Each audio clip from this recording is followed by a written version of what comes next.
ومن يضلله فلا هادي له وأشهد أن لا إله إلا الله وحده لا شريك له وأشهد أن محمدًا عبده ورسوله صلى الله عليه وسلم. يا أيها الذين آمنوا اتقوا الله حق تقاته ولا تموتن إلا وأنتم مسلمون. يا أيها الذين آمنوا اتقوا الله وقولوا قولا سديدا يصلح لكم أعمالكم ويغفر لكم ذنوبكم ومن يطع الله ورسوله فقد فاز فوزا عظيما.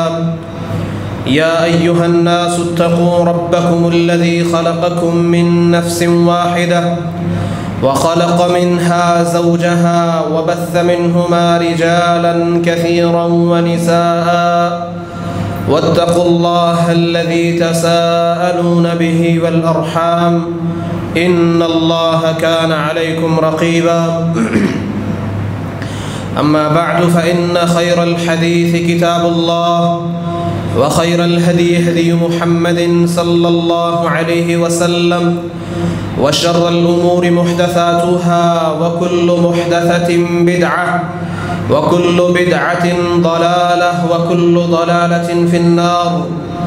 أما بعد فقد قال الله تبارك وتعالى في القرآن المجيد: أعوذ بالله من الشيطان الرجيم وإذا دعوا إلى الله ورسوله ليحكم بينهم إذا فريق منهم معرضون وإن يكن لهم الحق يأتوا إليه مذعنين. اور جب انہیں بلایا جاتا ہے اللہ کی طرف اور اس کے رسول کی طرف تاکہ وہ ان کے درمیان فیصلہ کریں تو اچانک ایک گروہ ان میں سے منہ پھیرنے والا ہوتا ہے. وَإِن يَكُن لَّهُمُ الْحَقُّ يَأْتُوا إِلَيْهِ مُذْعِنِينَ، اور اگر فیصلہ ان کے حق میں ہو، بات ان کے حق میں ہو، من کو بھانے والی بات ہو، فیصلہ دل کو پسند ہو، یأتوا الیہ مذعنین، پھر اس کی طرف بڑے فرما بردار اور مطیع ہو کر آتے ہیں. میرے محترم بھائیوں، تقریباً ہر سماج کے اندر لوگوں نے تین طرح کا دین بنایا ہے. ایک ان کے مزاج کا دین، ایک ان کے سماج کا دین، اور ساتھ ساتھ وہ رب کائنات کے دین پر بھی چلتے ہیں. اہل کتاب یہودی، اللہ نے ان کو کتاب دی، کچھ کو مانتے تھے کچھ کو نہیں مانتے تھے. مثلا اللہ نے ان کو 4 چیزوں کا حکم دیا. فرمایا تم ایک دوسرے کو قتل نہیں کرو گے، ایک دوسرے کا خون نہیں بہاؤ گے. ثم انتم هؤلاء تقتلون انفسکم وتخرجون فریقا من دیارکم، ایک دوسرے کو قتل نہیں کرو گے، ایک دوسرے کو گھروں سے نہیں نکالو گے، ایک دوسرے کے خلاف مدد نہیں کرو گے، اپنے ہی بھائیوں کے خلاف اب ان کے دشمن کی مدد نہیں کرو گے. اور چوتھا حکم ان کو یہ دیا کہ اگر تمہارے بھائی کہیں کسی جنگ میں قیدی بن جائیں تو تمہارے اوپر فرض ہے کہ تم اکٹھے ہو کر فدیہ دے کے اپنے بھائیوں کو آزاد کرواؤ. اللہ نے فرمایا تم ہی وہ لوگ ہو. ثم انتم هؤلاء تقتلون انفسکم، تم نے اپنے بھائیوں کو قتل بھی کیا، اپنے بھائیوں کو گھروں سے بے گھر بھی کیا. اور صرف ایک بات، جب تمہارے اپنے بھائی قیدی بن جاتے تو کہتے جی اللہ کا حکم ہے ان کو چھڑانا چاہیے، فدیہ دے کر چھڑا لیتے.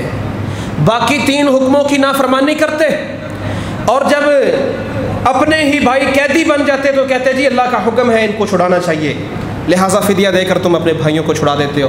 اللہ فرماتے ہیں افتؤمنون ببعض الکتاب وتکفرون ببعض، کیا تم اللہ کی کتاب کے کچھ حصے کو مانتے ہو کچھ کو چھوڑ دیتے؟ موسیٰ علیہ السلام، یہودی موسیٰ علیہ السلام کو نبی مانتے ہیں، عیسائی عیسیٰ علیہ السلام کو نبی مانتے، ان کی رسالت کو مانتے تھے۔ کیوں؟ اللہ نے کتاب میں کہا ہے یہ تمہارا نبی ہے، عیسائیوں کو اللہ نے کتاب میں کہا ہے یہ تمہارا نبی ہے، لہٰذا اس نبی کو مان لیا، تسلیم کر لیا۔ لیکن انہی کتابوں میں جس نبی کا ذکر ہے یجدونہ مکتوبا عندہم فی التوراۃ والانجیل، جس کو وہ تورات اور انجیل میں لکھا ہوا پاتے ہیں، اس کو ماننے سے انکار کر دیا۔ افتؤمنون ببعض الکتاب وتکفرون ببعض، کچھ کو مانتے ہو جو مرضی کے مطابق ہے، جو دل کو بھاتا ہے، اور جس سے حسد ہے، جو مزاج کے مطابق نہیں، اس کا تم کفر کر دیتے۔ اس کا مطلب یہ ہے تم اپنے مزاج کے دین پر ہو، رب کے دین پر نہیں۔ مکہ کے مشرکوں کی یہی حالت تھی۔ ایک طرف حرمت والے مہینوں کی بڑی قدر کرتے تھے، حرمت کے مہینے میں ان کا کام ہی ہر وقت ڈاکہ مارنا، لوگوں کے مال ہڑپ کر جانا، جنگ و جدال۔ لیکن حرمت کا مہینہ بڑی اس کی حرمت کا خیال رکھتے تھے۔ حرمت کے مہینے میں لڑائی نہیں کرنی، حرمت کے مہینے میں ڈاکہ نہیں مارنا۔ لیکن جب دیکھا کہ مال بڑا ہاتھ لگ رہا ہے اور مہینہ بھی حرمت والا ہے، دشمن اس سے لڑنا پڑ گیا ہے، دشمن کمزور ہے اور موقع ہے، لیکن حرمت والا مہینہ ہے، تو کیا کرتے تھے کہ اس مہینے کو حرمت والا مانتے ہی نہیں تھے، کہتے تھے یہ محرم ہے نا، اگلے مہینے کو ہم محرم مان لیں گے۔ فرمایا انما النسیء زیادۃ فی الکفر یضل بہ الذین کفروا یحلونہ عاما ویحرمونہ عاما، یہ تمہاری زیادتی ہے کہ تم جو اللہ کے حرمت والے مہینے ہیں ان کو حلال کر لیتے ہو، اور جو حلال مہینے ان کو تم حرمت والا بنا لیتے ہو، اپنی مرضی کا، اپنے مزاج کے دین پر چل رہے ہو، رب کے دین کو تم نہیں مانتے۔ ایک طرف عقیدہ تھا مکہ کے مشرکوں کا، ان سے سوال کرو وَلَئِن سَأَلْتَهُمْ مَنْ خَلَقَ السَّمَاوَاتِ وَالْأَرْضِ، یہ اتنا بڑا آسمان، اتنا بڑا آسمان کس نے پیدا کیا؟ اس کو، اس زمین کو کس نے پیدا؟ مکہ کے مشرک بتوں کی پوجا کرنے والے، فرمایا لَيَقُولُنَّ اللَّهُ، یہ اپنی زبان سے کہیں گے اللہ نے پیدا کیا ہے۔ ایک طرف عقیدہ کیا ہے؟ اتنا بڑا آسمان، کمال کا آسمان، بغیر ستون کے اور بغیر کسی کمی کے، اور وہ بھی بغیر نقشے کے اور بغیر اس سے پہلے کسی نمونے کے، اس کو بنانے والا کون؟ کہیں گے اللہ ہے۔ اللہ کی قدرت پر اتنا بھروسہ اور اتنا مضبوط عقیدہ ہے مشرکوں کا، وہ کہیں گے اللہ نے اس کو پیدا کیا ہے۔ اور جب انہی مشرکوں سے کہا جاتا کہ تمہیں مرنے کے بعد اللہ نے کھڑا کرنا ہے، پیدا کرنا ہے، وہ اس پر قادر ہے، تو کیا کہتے؟ اذا متنا وکنا ترابا وعظاما انا لمبعوثون، کیا مرنے کے بعد جب ہڈیاں ہو جائیں گی تو پھر ہمیں اکٹھا کیا جائے؟ پھر کیسے ممکن کیسے ہے؟ من یحیی العظام وہی رمیم، جب ہڈیاں بھی گل جائیں گی، بسیدہ ہو جائیں گی، پھر ہمیں کون پیدا کرے گا؟ ایک طرف عقیدہ کیا ہے؟ آسمان کو پیدا کرنے والا کون ہے؟ اللہ ہے۔ اتنا بڑا آسمان پیدا کرنے پر وہ قادر ہے، تو کیا وہ ہڈیوں کو دوبارہ گوشت چڑھا کر زندہ کرنے پہ قادر نہیں؟ کیا سمجھ آئی؟ کہ وہ جو تمہارا ایمان ہے نا اللہ پر بھی، کہ اللہ نے آسمان کو پیدا کیا ہے، یہ بھی تمہارے مزاج کا ہے، تمہارے سماج کا دین ہے، تم رب کی بات کو نہیں مان رہے۔ اگر رب کی بات کو مانتے ہوتے، اسی رب نے کہا ہے وہ تمہیں مرنے کے بعد دوبارہ زندہ کرے گا، اس کو ماننے کے لیے تیار نہیں۔ انتم اشد خلقا ام السماء بناها، تمہیں پیدا کرنا دوبارہ مشکل ہے یا جو اس نے آسمان بنایا ہے وہ زیادہ مشکل ہے؟ ایک طرف بیت اللہ کی تعظیم اتنی ہے، تعظیم اتنی کہ بیت اللہ کے نام پر جو جانور وقف کر دیا ہے اس کے اوپر سواری نہیں کرنی۔ وقالوا هذه انعام وحرث حجر لا يطعمها الا من نشاء بزعمهم، یہ جانور چھوڑ دیا گیا ہے، آزاد ہے، یہ کعبہ کے لیے چھوڑا ہوا ہے، اس پر اب کوئی سواری نہیں کر سکتا، اس کا کوئی دودھ نہیں پی سکتا، یہ بیت اللہ کے لیے وقف ہے۔ اتنی تعظیم بیت اللہ کے لیے وقف ہے، اللہ کے گھر کے لیے وقف ہے، لہٰذا اس پر کوئی سواری نہ کرے۔ دوسری طرف بنو خزاعہ کی بنو بکر سے دشمنی تھی، لڑائی ہوگی، بنو خزاعہ نے بیت اللہ کے پردوں کے پیچھے چھپ کر پناہ لے لی، وہاں سے نکال کے قتل کر دیا۔ کیا سمجھ آئی کہ وہ جو اپنے جانوروں کی بھی تعظیم کر رہے ہیں بیت اللہ کا نام لے کے، مزاج کا دین ہے، سماج کا دین ہے، سماج برا کہے گا۔ جب بات مزاج کی آئی تو بیت اللہ کے اندر پناہ لینے والوں کو نکال کر بھی قتل کر ڈالا، تب بیت اللہ کی تعظیم کا کوئی خیال نہیں۔ اور ایک طرف اللہ کو راضی کرنے کے لیے، اللہ کے قریب ہونے کے لیے کہتے ھذا للہ بزعمہم، یہ ہماری کھیتی میں سے، ہمارے جانوروں میں سے، ہماری تنخواہ میں سے، ہماری آمدن میں سے یہ حصہ اللہ کے لیے۔ جی رب کے دین کو مانتے ہیں لیکن ساتھ مزاج کے دین کو بھی نہیں چھوڑنا، سماج کے دین کو بھی نہیں چھوڑنا۔ کہا ھذا للہ بزعمہم وھذا لشرکائنا، لیکن اتنا ہم اپنے فلاں بابے پیر کے لیے بھی رکھیں گے۔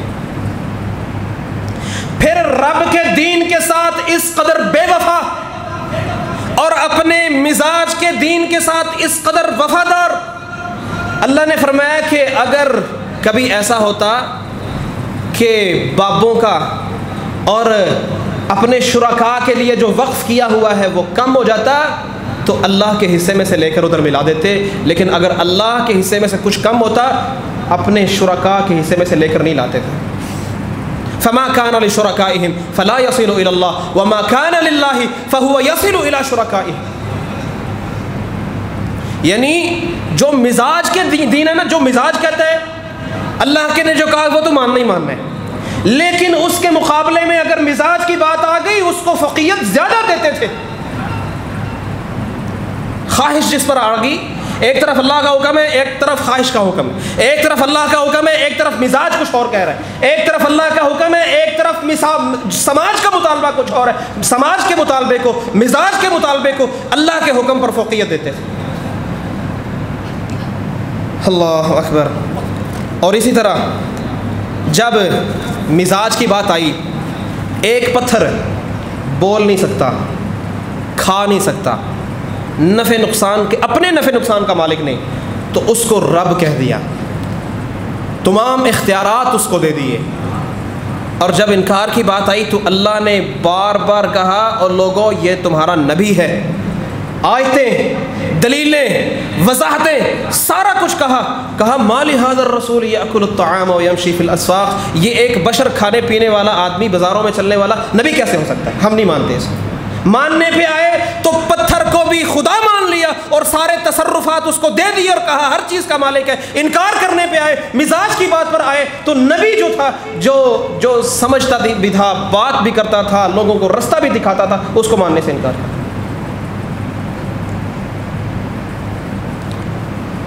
ایک طرف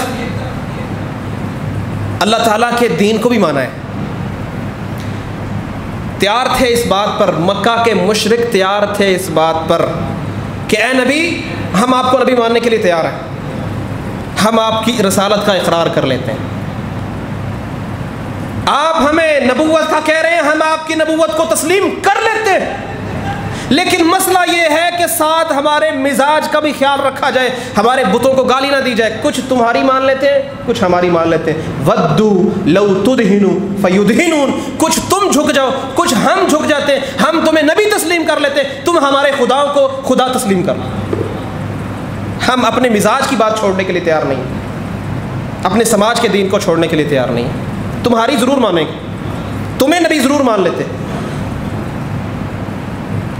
اللہ اکبر۔ ان سارے لوگوں کے بارے میں اللہ تعالیٰ نے فرمایا الذین جعلوا القرآن عضین فوربک لنسألنہم اجمعین عما كانوا يعملون، وہ لوگ جنہوں نے قرآن کو یعنی اپنی کتابوں کو ٹکڑے ٹکڑے کر دیا، لنسألنہم اجمعین، ہم ضرور بالضرور ان سے سوال کریں گے، ان کو اپنے سامنے کھڑا کریں گے۔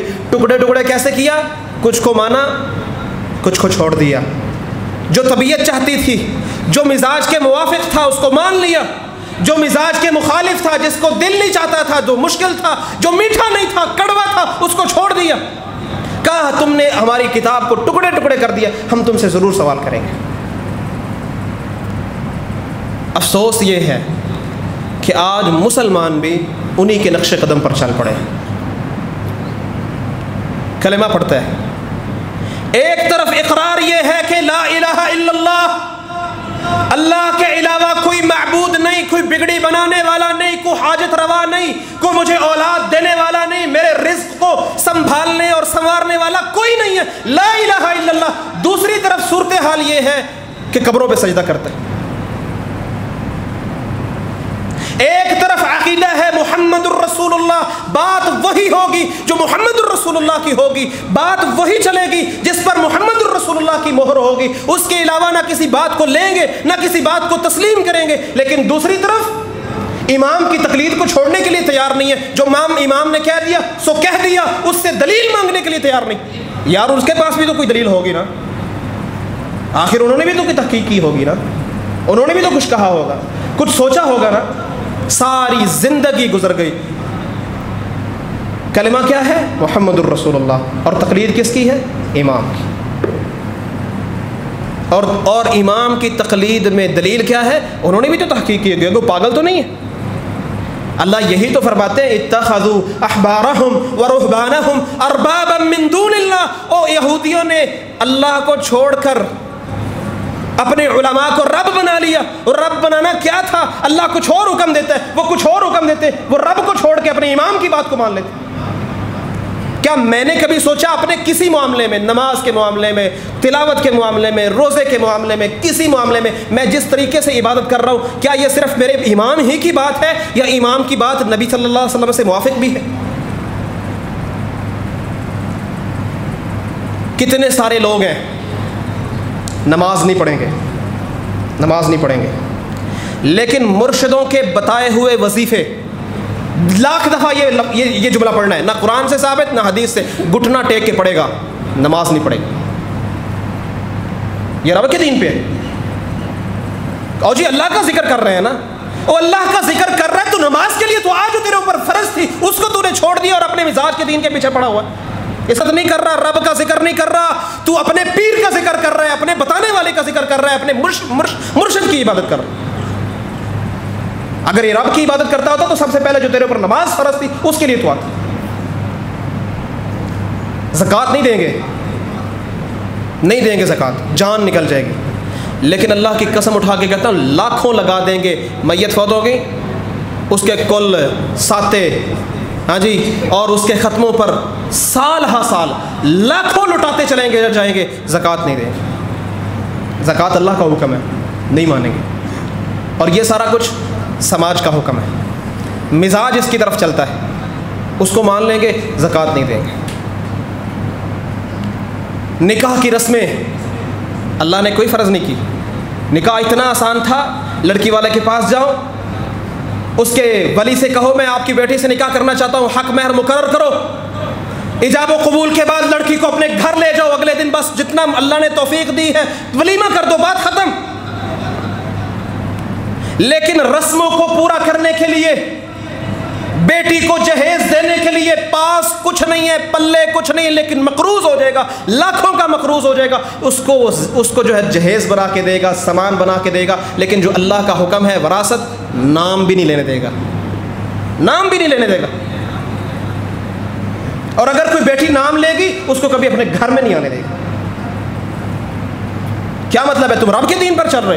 اور جی اپنی بیٹی کی خدمت کرنا عبادت, خدمت کرنی چاہیے ان کو, اگلے گھر میں جا کے وہ پریشان نہ ہو. ٹھیک ہے کرنی چاہیے, بیٹیوں کی خدمت کرنی چاہیے, جیسے بیٹوں کی خدمت کرتے ہو ایسی بیٹیوں کی بھی خدمت کرنی چاہیے. جتنا سامان دے سکتے ہو دو, لیکن ان کی وراثت کو جہیز کے بہانے ہڑپ کیوں کرتے ہو؟ یہ تمہارے باپ کا دین ہے, تم نے یہ مزاج کا دین بنا رکھا ہے, رب کا یہ دین نہیں ہے. رب کا دین یہ ہے تمہارے پاس جہیز ہے دو, نہیں ہے نہ دو, یہ شوہر کا مسئلہ ہے, وہ چاہے زمین پہ سلائے چاہے چارپائی پہ سلائے, وہ جہاں مرضی سلائے. تیرا مسئلہ یہ ہے تیری طرف سے جو وراثت آ رہی ہے اس کو نہ روک. اللہ اکبر. کتنے, یہ رمضان گزرا نا, کتنے سارے لوگ ہیں فون کر کے پوچھیں گے کہ شیخ صاحب محسوس ایسے ہوتا ہے, یقین نہیں, شک پڑ رہا ہے کہ شاید کوئی قطرہ حلق سے اتر گیا ہے تو کہیں روزہ تو نہیں ٹوٹ گیا؟ یہ بندہ جس کو یقین بھی نہیں کہ قطرہ اترا ہے، شک ہے، اور اس کو فکر پڑی ہے کہ میرا روزہ تو نہیں ٹوٹ گیا، یہ بہن کے کتنے ایکڑ اتار چکا ہے، وراثت اتار چکا ہے، اس کو کوئی فکر نہیں ہے اپنے روزوں کی۔ اس کا مطلب یہ ہے کہ وہ روزے کی جو فکر کر رہا ہے وہ رب کے دین کی وجہ سے نہیں کر رہا۔ اگر رب کے دین کا پابند ہوتا تو پھر اتنی بڑی وراثت کھاتے ہوئے اس کو ضرور فکر ہوتی۔ جو شک پر اپنے روزے کی فکر میں آ گیا وہ بہن کی وراثت کھا کے فکر مند کیوں نہیں ہوا؟ اللہ اکبر۔ اب دیکھیں کتنے سارے ہم میں سے لوگ ہیں، جہیز کا مطالبہ کرنا ہے تو زیادہ سے زیادہ، ہاں جی ایسی جگہ پہ شادی کرنی ہے جہاں جہیز زیادہ ہو، اور اگر بیچاری کوئی قسمت کی ماڑی کم جہیز لے کے آ جاتی ہے اس کو تانوں کا سامنا کرنا پڑتا ہے۔ جہیز زیادہ سے زیادہ ہونا چاہیے، اور جی تمہاری بچی ہے تم نے اپنی بچی کی خدمت کرنی، اور رب کا دین بھی یہی کہتا ہے اپنے بچوں کی خدمت کرو تاکہ وہ آسانی سے رہیں۔ اور جب حق مہر کی آتی ہے باری، کتنا حق مہر، اور جی شرعی حق مہر، شرعی حق مہر، حالانکہ وہ شرعی حق مہر جس کو ہم شرع کہتے ہیں شریعت میں کہیں بھی ذکر نہیں، کہیں بھی ذکر نہیں۔ زیادہ سے زیادہ ہو سکتا ہے، جتنی تمہاری توفیق ہے اتنا ہو سکتا ہے، لاکھوں کروڑوں کا مالک ہے، اور جب حق مہر لڑکی کو دینے کی بھی، اور جی شرعی حق مہر وہی 10,000 روپے۔ انا للہ و انا الیہ راجعون۔ یہ ہمارے مزاج کا دین ہے، یہ رب کا دین نہیں ہے۔ ایک شخص کہتا ہے کہ یار نماز پڑھ رہے ہوتے ہیں تو محسوس یوں ہوتا ہے، حدیث میں آتا ہے رسول اللہ صلی اللہ علیہ وسلم فرمایا کہ جب کوئی نماز پڑھتا ہے نا تو شیطان اس کے ساتھ چھیڑ خانی کرتا ہے، تو اس کو ایسے محسوس ہوتا ہے جیسے میرا وضو ٹوٹ گیا ہے۔ تو مسئلے پوچھنے والے کہتے ہیں محسوس یوں ہوا ہے کہ جیسے وضو ٹوٹ گیا ہے، اب فکر پر لاحق ہو گئی ہے کہیں میں نماز پڑھتا رہوں اور میرا عمل ضائع نہ ہو جائے، کیونکہ وضو ٹوٹ گیا تھا۔ یہ بڑی فکر ہے اس کو کہ میری نماز ضائع نہ ہو جائے، لہٰذا مجھے یہ مسئلہ پوچھنا چاہیے کہ اگر ایسا محسوس ہو تو نماز پڑھتا رہوں یا چھوڑ دوں۔ مسئلہ پوچھنے پڑ جاتا ہے، دل کی جب تک تسلی نہیں ہوتی اس کو سکون نہیں آتا، اس لیے کہ کہیں میرا عمل ضائع نہ ہو جائے۔ لیکن یہ بندہ اپنے سکے بھائی سے تعلق توڑنے کی وجہ سے، سکی بہن کے ساتھ تعلق توڑنے کی وجہ سے، اس کا رب سے بھی تعلق ٹوٹا ہوا ہے، کوئی عمل اللہ کے ہاں قبول ہی نہیں ہو رہا، اس کو کوئی فکر نہیں۔ نمازیں، روزے، تہجد اور جو ہے نا وہ تراویح اور لمبا قیام اور قرآن کی تلاوت اور سارا کچھ پیارے پیغمبر کی حدیث ہے، مسلم کی حدیث ہے، صحیح بخاری میں بھی ہے، ہر جمعرات اور ہر سوموار اللہ کے سامنے عمل پیش ہوتے ہیں۔ یہ بندے جو آپس میں بولتے نہیں ہیں، اللہ کہتے ہیں انذروا ھذین، ان کو پیچھے لے جاؤ، ان کو دفع کرو، دور کرو، میرے پاس نہ لے کر آؤ، حتی یصطلحا، جب تک یہ اپنے معاملے کو درست نہیں کر لیتے میں ان کے عمل کو قبول نہیں کروں گا۔ سال گزر جاتے، ان کو کوئی فکر نہیں ہوتی کہ یار ہمارے عمل ضائع ہو رہے ہیں، کہیں ایسا نہ ہو اللہ کے ہاں عمل قبول نہ ہو، بس یہ بڑی فکر ہے کہ نماز کے درمیان وضو کا شک پڑ جائے کہ ٹوٹ گیا ہے تو کہیں نماز ضائع نہ ہو جائے۔ مطلب کیا ہے؟ کیا سمجھ آئی؟ یہ مزاج کا پجاری ہے، یہ رب کائنات کا پجاری اور رب کائنات کی عبادت کرنے والا نہیں ہے۔ اگر یہ رب کائنات کے دین کی پرواہ کرنے والا ہوتا تو سب سے پہلے اس بات کو دیکھتا، یار ایک انسان کی وجہ سے میرا رب کے ساتھ تعلق خراب ہے، میں بھلا اس کو کیوں نہ بلاؤں۔ صحیح بخاری کی حدیث ہے، اللہ تعالیٰ فرماتے اس صلہ رامی کو کہا میں تیرے ساتھ وعدہ کرتا ہوں، جو تجھے ملائے گا میں اس کو ملاؤں گا، جو تجھے توڑے گا میں اس سے اپنا تعلق توڑ لوں گا۔ رب سے تعلق ٹوٹا ہوا ہے اور بندہ کہ میرے عمل قبول ہوتے رہے۔ اللہ اکبر۔ اور میرے بھائیوں، مومن یہ نہیں چاہتا کہ دین کو اپنے مزاج کے مطابق ڈھال لے، بلکہ مومن کا شیوا یہ ہے کہ وہ اپنے مزاج کو اپنے دین کے مطابق ڈھالتا ہے۔ جب بات مزاج دین کی ہو وہ اپنے مزاج کو کچل دیتا ہے، کچل کے رکھ دیتا ہے۔ دیکھ لو ابو بکر رضی اللہ عنہ، بہتان بیٹی پر لگائے، زنا کا بہتان۔ بھائیو یہ چھوٹی بات نہیں ہے، اولادوں کی تکلیف صرف والدین سمجھ سکتے ہیں، اور تکلیف بھی اتنی بڑی کہ بہتان لگا دی جائے، کہا میں آج کے بعد اپنے اس رشتہ دار کو مصطح بن اساسہ کو جو ماہانہ خرچ دیتا تھا آج کے بعد نہیں دوں گا. میری بیٹی پر بہتان لگایا. اللہ نے قرآن کی آیتیں اتار دیں. سورہ نور پڑھ کے دیکھو. کہا اگر تو تم اپنے رب کی خاطر دیا کرتے تھے پھر تمہیں روکنے کی ضرورت نہیں ہے, اور اگر تصویریں کھنچوانے کے لیے دیا کرتے تھے, اگر لوگوں کو دکھانے کے لیے کیا کرتے تھے, اگر اپنی واہ واہ کے لیے دیا کرتے تھے, پھر چاہے روک رہے تو روک لو. فوراً ابو بکر رضی اللہ عنہ نے دوبارہ وظیفہ جاری کر دیا. کہا اللہ مجھے یہ بات پسند ہے کہ تو مجھے معاف کر دے, اس لیے میں اس کو معاف کر رہا ہوں. اللہ کی قسم اس کو معاف کرنا ابو بکر کے مزاج کے خلاف تھا, لیکن معاف کر دی. اللہ اکبر. اور سبحان اللہ, اسی طرح آپ دیکھیں بڑے سارے لوگ ایسے ہیں. ایک دفعہ نا عبداللہ بن عمر رضی اللہ عنہ بیت اللہ کا طواف کر رہے تھے. ایک شخص آیا کوفہ سے, تو کہنے لگا کہ آپ کا کیا خیال ہے اگر کوئی شخص مچھر کو مار بیٹھے حرم کے اندر تو کیا اس پر کوئی دم ہے؟ حرم کے اندر کسی چیز کو قتل کرنا منع ہے. سوال کیا کر رہے ہیں کہ اگر کوئی شخص حرم میں مچھر مار بیٹھے تو کیا اس کو پھر دم دینا پڑے گا؟ کوئی اس پر جو ہے نا وہ قربانی ہے ہوگی, کیا کرے گا؟ عبداللہ بن عمر رضی اللہ عنہ فرمایا کہاں سے آئے ہو؟ کہا جی کوفہ سے آیا ہوں. بڑا تقوی کا پہاڑ ہے بھائی تم. اللہ کے رسول صلی اللہ علیہ وسلم کے نواسے حسین رضی اللہ عنہ کو شہید کر دیا, تب تمہیں کسی دم کا خیال نہیں آیا, اور مچھر کی بات میں تمہیں فکر لاحق ہوگی کہ دم دینا پڑ جائے گا. بالکل کیفیت یہی ہماری ہے. بیت اللہ کی بڑی تعظیم ہے جی, بیت اللہ سے بڑی محبت ہے, دیکھنے کو دل تڑپتا ہے, اور جو دیکھ لیتا ہے نا ایک دفعہ اس کا اور بھی تڑپتا ہے, جانا چاہتے ہیں. کیوں؟ بیت اللہ سے محبت ہے. محبت کیوں ہے؟ اللہ کا حکم, اس کی عظمت بہت ہے, اس لیے اس کے ساتھ عقیدت بہت ہے, اس کے ساتھ محبت بہت ہے. کیوں محبت ہے؟ وہ بڑی حرمت والا گھر ہے. اچھا اگر بیت اللہ اتنی حرمت والا گھر ہے اور تو اس کو حرمت والا اس لیے کہہ رہا ہے کہ اللہ نے کہا ہے یہ حرمت والا ہے, اسی اللہ اور اسی رسول نے کہا ہے تیرا مومن بھائی جو ہے اس کی حرمت بیت اللہ سے زیادہ ہے. ان دماءکم واموالکم واعراضکم حرام علیکم كحرمة يومكم هذا في شهركم هذا في بلدكم هذا. محمد الرسول اللہ صلی اللہ علیہ وسلم نے حجۃ الوداع کے موقع پر حج کا دن بیت اللہ کے پاس کھڑے ہو کر کہا لوگو تمہارے خون اسی طرح حرام ہے, جس تمہارے مال تمہاری عزتیں اسی طرح حرمت والی ہیں, جس طرح آج کا دن حرمت والا ہے اسی طرح حرمت والی ہے, جس طرح یہ مہینہ حرمت والا ہے اسی طرح حرمت والی ہے, جس طرح یہ بیت اللہ حرمت والا ہے. بلکہ بیت اللہ کو مخاطب کر کے کہا ما اعظم کی, تیری عظمت کس قدر زیادہ ہے, تیرا درجہ کس قدر زیادہ ہے. لیکن اے بیت اللہ تو یاد رکھنا مومن کی عظمت, مومن کی قدر تجھ سے بھی زیادہ ہے.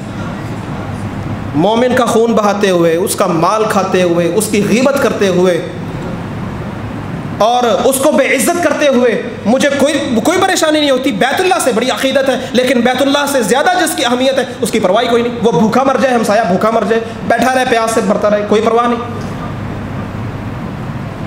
اللہ اکبر. اور کتنے سارے ایسے لوگ ہیں جو دین کی ان باتوں کو ماننے کے لیے تیار ہیں جو آسان, دل کو اچھی لگتی ہیں اور مزاج کے مطابق. فرمایا وَمِنَ النَّاسِ مَن يَعْبُدُ اللَّهَ عَلَى حَرْفٍ فَإِنْ أَصَابَهُ خَيْرٌ اطْمَأَنَّ بِهِ وَإِنْ أَصَابَتْهُ فِتْنَةٌ انقلب عَلَى وَجْهِهِ. کتنے ایسے لوگ ہیں جو اللہ کی عبادت کنارے کنارے پر رہ کر کرتے ہیں, تھوڑا تھوڑا پانی ہے تو دین میں چل رہے ہیں, گہرائیوں میں اترنا پڑ جائے انقلب علی وجہ, لنگوٹے سنبھالے بھاگ گیا, اترنے کے لیے تیار نہیں ہے. نماز پڑھنی ہے, اللہ کا حکم ہے اقیموا الصلاۃ حی علی الصلاۃ, اللہ کا حکم ہے. نماز میں کوئی سستی نہیں ہے, ایسا پابند ہے کہ پورا محلہ گواہیاں دیتا ہے کہ یہ نماز کا بہت بڑا پابند ہے. روزوں کا بڑا کمال کا پابند ہے، زندگی میں کبھی روزہ چھوڑنے کا سوچتا بھی نہیں ہے، کیوں؟ کتب علیکم الصیام۔ لیکن جب وہی رب کہتا ہے حی علی الجہاد، کتب علیکم القتال، دل تنگ پڑنے شروع ہو جاتا ہے۔ یہ موضوع شروع ہوتے ہی تکلیف ہونا شروع ہو جاتی ہے۔ اس کا مطلب کیا ہوا؟ تم مزاج کے دین پر ہے، رب کائنات کے دین پر نہیں ہے۔ اگر رب کائنات کے دین پر ہوتا تو محمد الرسول اللہ صلی اللہ علیہ وسلم کی طرح نمازوں روزوں کے ساتھ ساتھ آپ کی ساری زندگی جہاد پر گزری، پھر جہاد کا نام سن کر تیرا دل تنگ نہ پڑتا۔ اللہ اکبر۔ اچھا، شکوہ اپنوں سے، اہل الحدیث ہیں جی، ہم اہل الحدیث ہیں، رفع الیدین نہیں چھوڑنا، کبھی بھی نہیں چھوڑنا۔ کوئی کہے گا اس کے ساتھ مناظرہ بھی کریں گے، اس کو دلیلیں نکال کر دکھائیں گے۔ کوئی لاکھوں ہمیں آفر کر دے، سنت کو نہیں چھوڑیں گے۔ اللہ کے نبی نے ایک نماز بھی نہیں پڑھی بغیر رفع الیدین۔ اچھا چل یہ بتا، پیارے پیغمبر نے کون سی نماز پڑھی ہے اس داڑھی کے بغیر؟ سمجھ کے آئی کہ یہ جو رفع الیدین تھا مجھے میرے سماج سے ملا، میری جماعت سے ملا، میرے خاندان سے ملا، لہٰذا میں اس کو چھوڑنے کے لیے تیار نہیں، اور میرے مزاج اور سماج میں اس کی ذرا رخصت مل گئی، میں نے فوراً اڑوا دی۔ ہمارے کتنے ایسے بھائی ہیں نماز پڑھیں گے، مسجدوں میں نماز ٹوپی کے بغیر نہیں پڑھنی، سنت ہے، اچھی بات ہے، سنت پر عمل ہونا چاہیے، بلکہ مساجد کے اندر صورتحال یہ ہے کہ جس کے پاس ٹوپی نہیں اس کے لیے آرٹیفیشل پلاسٹک کی ٹوپی رکھی ہے۔ ننگے سر نماز نہیں پڑھنی، پلاسٹک کی بھی نہیں تو اپنی جیب سے رومال نکالے گا، ماتھے پہ باندھے گا، سر پہ باندھے گا، بغیر ننگے سر جو ہے نا وہ نماز نہیں پڑھنی، سنت ہے۔ حالانکہ اس سنت میں رسول اللہ صلی اللہ علیہ وسلم نے رخصت دی، خود اپنی پگڑی اتاری، سائڈ پہ رکھ دی تاکہ امت کے لیے آسانی ہو، مشقت نہ ہو۔ لیکن کیا کبھی آپ نے کہا چلو آج میں داڑھی مڈوا کے اپنی امت کو آسانی دے دیتا ہوں کہ اس کے بغیر بھی نماز ہو جاتی؟ اچھا کتنے سارے لوگ ہیں اللہ کے نبی کی اس حدیث پر عمل کریں گے، اعف اللحا وفر اللحا، لوگوں داڑھیوں کو بڑھاؤ، ان کو لمبا کرو، ان کو معاف کر دو، لہٰذا معاف کر دی، لہٰذا داڑھیاں رکھ لیں۔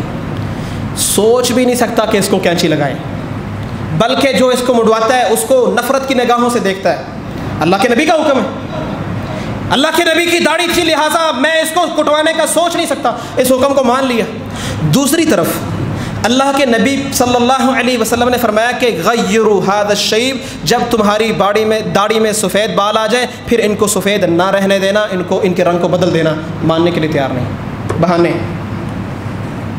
لوگ کیا کہیں گے، بابے نو شوق چڑھا جوانی دا، بات کیا، لوگ کیا کہیں گے، ماننے کے لیے طرح طرح کے بہانے۔ اللہ کی قسم مومن کا شیوا یہ ہے، مصور کھینچ وہ نقشہ کہ جس میں یہ صفائی ہو، ادھر فرمان محمد ہو، ادھر گردن جھکائی ہو، بات آ جائے محمد الرسول اللہ صلی اللہ علیہ وسلم کی اور مومن کہے نہیں نہیں نہیں جو کر لیں گے یار، کر لیں گے، سستی ہے کر لیں گے، نہ ما کان لمؤمن ولا مؤمنة اذا قضى الله ورسوله امرا ان يكون لهم الخيرة من امرهم۔ مومن کا یہ حق نہیں بنتا، نہ کسی مومن کا حق بنتا ہے، مرد کا نہ کسی عورت کا، کہ جب اللہ کا فیصلہ آ جائے، محمد الرسول اللہ کا حکم آ جائے اور وہ نکلنے کی راہ اختیار کرے، وہ گردن جھکا کے بات کو تسلیم کرتا ہے۔ اچھا اس سے پہلے میری سستی تھی، نبی کی بات آ گئی، اب سستی نہیں کروں گا، یہ مومن کا شیوا۔ اگر داڑھی رکھ رہے ہیں، اللہ کے نبی کی بات ہے، اللہ کے نبی نے کوئی رخصت نہیں دی، کہا داڑھیوں کو رنگو، نہیں ماننے کے لیے تیار۔ اللہ اکبر۔ اور کتنے سارے تو ہم میں سے ایسے لوگ ہیں، میری یہ بات ممکن ہے کسی کو تکلیف دے لیکن میری اصلاح کی غرض ہے، اگر کوئی اصلاح کر جائے گا انشاءاللہ اس کا بھی فائدہ ہوگا، میرا بھی فائدہ ہوگا، اور اگر کوئی میری اس بات سے پریشان ہوگا تو اللہ کی قسم صرف اپنا نقصان کرے گا۔ ہم میں سے کتنے سارے ایسے لوگ ہیں جن کا دین کیمرے کا دین ہے، جن کا دین میڈیا کا دین ہے، 2,000 لوگوں کو افطاری کروائیں گے، لیکن ان کا ہمسایہ 5,000 روپے ادھار مانگ لے، 5,000 روپے ادھار مانگ لے، دینے کے لیے تیار نہیں۔ کیوں؟ اس کو پتہ ہے کہ اگر میں نے افطاری کروائی وہاں تصویر بھی ہوگی، وہاں لوگوں میں نام بھی ہوگا، وہاں چرچا بھی ہوگا، وہاں واہ واہ بھی ہوگی، وہاں بلے بلے بھی ہوگی۔ ہمسایہ چھپ کر کے پیسے لے جائے گا، اس کے ساتھ نیکی جو میں نے کی اس کا کس کو پتہ چلے گا؟ کسی کو پتہ نہیں چلے گا۔ مساجد کی تعمیر پر اللہ کی قسم 5-5 کروڑ روپے لگا دیتے ہیں، لیکن وہاں امام کو پوچھ لو، امام صاحب آپ کی تنخواہ کیا ہے؟ 20,000 15,000، اس سے تجاوز نہیں ہے۔ کتنے سارے لوگ ہیں، مجھے ایک بھائی نے بتایا شیخ اوپرا میں ایک صاحب سخی جب کہیں سنتا مسجد تعمیر ہونے والی ہے جی، اس کے لینٹر کا خرچہ میں اٹھاؤں گا، اس کی اینٹوں کا خرچہ میں اٹھاؤں گا، اس کی فلاں چیز کا خرچہ میرے ذمے، بہت خرچ کرنے والا۔ اور اس کی دکان پر جو مزدور ہے وہ کہنے لگا کہ 2,000 روپیہ تنخواہ بڑھا دیں، گندی گالیاں نکالنا شروع کر دیں۔ اس نے گن نکالی اور گولی مار دی، لے نکال، گالیاں نکالتا رہتا۔ اس سے کیا سمجھ آئی کہ وہ جو مسجد پر بھی لگا رہا ہے وہ اس کا مزاج ہے، وہ سماج کی خاطر کر رہا ہے، رب کے دین کی خاطر کر رہا ہوتا تو اس مزدور کو سب سے پہلے دیتا، پھر مسجد کی طرف جاتا۔ بھائیو تم نوافل کے پیچھے پڑ گئے اور فرائض کو تم نے چھوڑ دیا۔ جاؤ ایک طرف سے چل پڑو، مساجد کو دیکھنا شروع کر دو۔ کتنی ساری مسجدیں ہیں جہاں کمیٹیاں بنی ہوں گی کہ سماج کے اندر خرچ کرنا ہے، طرح طرح کے خرچ ہوں گے، لیکن وہاں امام جو ہے وہ اس طرح کا ہوگا کہ اس کو قرآن پڑھنا نہیں آتا۔ اب اس طرح کا امام کیوں رکھا ہے؟ کہ خرچ کرنا پڑے گا۔ وہاں امام اس کو قرآن نہیں پڑھنا آتا، وہاں خطیب اس کو دین بیان کرنا نہیں آتا، وہاں مدرس اس کو قرآن پڑھانا نہیں آتا، 10-10 15-15 ہزار پر رکھے ہیں تاکہ نظام چلتا رہے۔ میرے بھائیوں، رسول اللہ صلی اللہ علیہ وسلم نے فرمایا تھا قیامت کے نزدیک علم کو اٹھا لیا جائے گا، اور کیسے اٹھا لیا جائے گا؟ وَلَكِنْ يَقْبِضُهُ بِقَبْضِ الْعُلَمَاءِ، اللہ علماء کو فوت کر لے گا، لوگ جاہلوں کو اپنا ایمان بنا لیں گے، فَضَلُّوا وَأَضَلُّوا، وہ بغیر علم کے فتوے دیں گے، خود بھی گمراہ ہوں گے، دوسروں کو بھی گمراہ کریں گے۔ آج کیفیت یہی ہے، آج علماء موجود ہیں لیکن ہم فائدہ نہیں اٹھا رہے۔ اس سے پہلے کہ ہم ڈھونڈیں، لاکھوں کی تنخواہ پر ڈھونڈیں کہ کوئی جید علماء مل جائیں، نہیں ملیں گے اللہ کی قسم۔ اور ایک ہے بہت بڑی بیماری ہمارے اندر، وہ یہ ہے کہ ہمارا دین جیسا دیس ویسا بھیس۔ کتنے سارے ہم میں سے لوگ ہیں جو اپنوں کی مجلس میں ہوں گے، اپنے مرکز میں، اپنی جماعت میں، اپنی مسجد میں، تو یہ مانگ درمیان سے، یہ شلوار ٹخنوں سے اوپر، یہ حلیہ اہل الحدیث والا، لیکن یہی بندہ جب دنیا دار کی مجلس میں جائے گا، اس کا جو ہے نا یہ مانگ بھی بدل جائے گی، الٹی مشرکوں والی، یہ شلوار بھی نیچے ہو جائے گی ٹخنوں سے۔ اور یہی بندہ جب اپنے مرکز میں، اپنی مسجد میں، اپنے لوگوں میں بیٹھا ہے، نماز کی دعوت دینے والا، نماز کی اذان ہونے پر کہنے والا اٹھو نماز کا وقت ہو گیا ہے، لیکن جب دنیا داروں میں بیٹھا ہے اس کی زبان سے ایک لفظ نہیں نکلے گا، صرف اس لیے کہ لوگ کیا کہیں گے، وڈا متقی آ گیا، بیٹھا رہے گا، نماز کو ضائع کر دے گا، نہیں اٹھے گا۔ کیا سمجھ آئی؟ یہ رب کے دین پر نہیں، مزاج کے دین پر۔ دو رنگی چھوڑ دے، یک رنگ ہو جا، یا سراسر موم ہو یا سنگ ہو جا۔ وآخر دعوانا ان الحمد للہ رب العالمین۔